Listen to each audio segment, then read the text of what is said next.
माल जाता है यहाँ से विदेशों में। सोना है ये सोना। इज्जत करता है लोग आपकी, इज्जत नहीं करते हैं, डरते हैं सब। और डर की यही दिक्कत है कि कभी भी खत्म हो सकता है।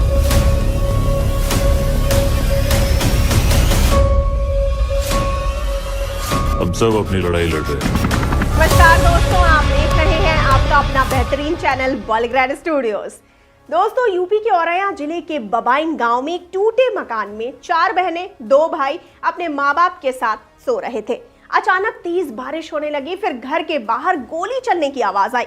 दरवाजा तोड़ते हुए 3 आदमी और एक औरत समेत 10 लोग घर के अंदर आए और गालियां देते हुए 13 साल की एक बच्ची को उठाकर चंबल की तरफ ले गए। ईयर 1983 में रोते गिड़गिड़ाते हुए पूरी रात पैदल चलाकर सीमा को वो ले गए। वहां पहुंचने के बाद सीमा को पता चला कि उसका अपहरण चंबल के मशहूर डकैत लाला राम और उसकी गैंग के सदस्य श्रीराम सुरेश लोधी और सुषमा नाइन ने किया है। दोस्तों, सीमा को लगा कि घर वाले पुलिस से शिकायत करेंगे और पुलिस उसे छुड़ा कर ले जाएगी, लेकिन ऐसा बिल्कुल नहीं हुआ। दोस्तों, उसके पिता ने लाख कोशिश की, दर दर भटके, पुलिस के पास भी गए, लेकिन पुलिस ने रिपोर्ट तक दर्ज नहीं किया। पुलिस ने कहा, निकलो यहाँ से, तेरी बेटी किसी के साथ भाग गई होगी और तू यहाँ पर रपट लिखाने आया है। इसी बीच सीमा ने भी उधर से कई बार भागने की कोशिश की, लेकिन डकैतों के चंगुल से वो भाग नहीं पाई। लाला राम ने निगरानी में लगे 20 डाकुओं से बोल रखा था, अगर लड़की भागने की कोशिश करे तो इसको गोली से मार देना। चंबल में 3 साल बीत गए। एक दिन पड़ोस के गांव का एक छोटा लड़का सीमा को जंगल में मिला।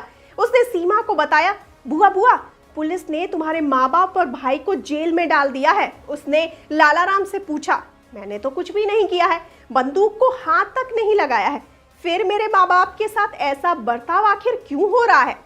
लाला राम ने इसका जवाब दिया और कहा कि मैंने अब तक जितने अपहरण, डकैती, हत्याएं की है ना, पुलिस तुम्हें डकैत समझ रही है, इसीलिए ऐसा कर रही है। इसके बाद 16 साल की उम्र में सीमा परिहार हथियार उठाने को मजबूर हो गई। पुलिस से नाराज सीमा ने सब कुछ भुलाकर जुर्म के रास्ते को चुन लिया। लगातार लूट, अपहरण और हत्याएं वो करने लगी। लाला राम के बाद सीमा गैंग का दूसरा सबसे बड़ा चेहरा बन चुकी थी। उसने पूरी गैंग को संभालने की जिम्मेदारी ले ली। सीमा इतनी खौफनाक घटनाओं को अंजाम देने लगी थी कि उसकी तुलना फूलन देवी से की जाने लगी थी। बाकी लोग उसे चंबल की रानी कहने लगे।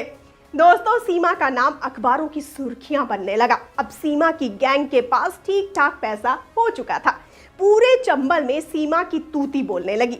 बड़े बड़े डाकू उसकी इज्जत करने लगे थे। माथे पर काला टीका लगाए, सिर पर लाल पट्टी बांधे और बागी की वर्दी पहने सीमा लोगों के सपने में आने लगी थी। विदेशों तक में उसके जुर्म की चर्चाएं होने लगी थी।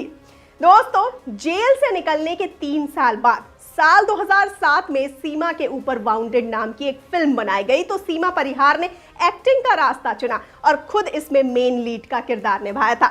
बाद में फिल्म रिलीज हुई और फिल्म रिलीज के 3 साल बाद साल 2010 में सीमा को रियलिटी शो बिग बॉस के सीजन 4 में आने का इन्विटेशन दिया गया।